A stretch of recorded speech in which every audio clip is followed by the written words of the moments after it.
So with this work, we try to answer a clinically very important question.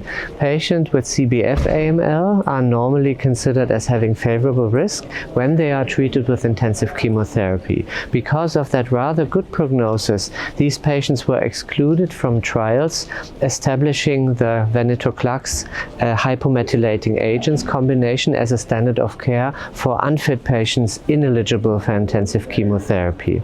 And because of that, we don't really know how well patients with CBF-AML respond to a Ven-Aza combination.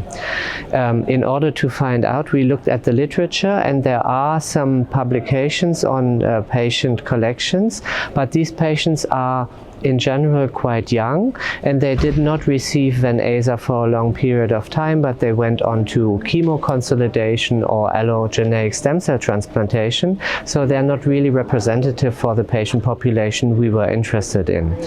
And to answer that question, which means Klaus Metzeler from the University Hospital in Leipzig and Leo Runke from my hospital at the University in Dresden, gathered data or patient data together from registries from international collaborating AML groups.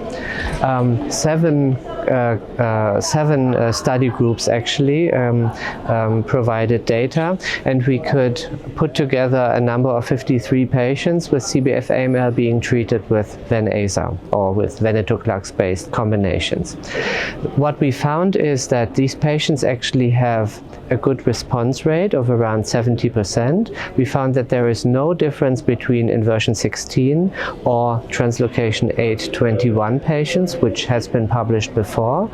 And in general, the median overall survival was around 12 months, which is, when you look at the different prognostic groups in less intensively treated patients, this is rather an intermediate number. So CBF-AML patients treated with Ven-Aza combinations seem to perform in a rather intermediate prognostic group, rather than being favorable as when treated with intensive chemotherapy. These are the main findings of our trial.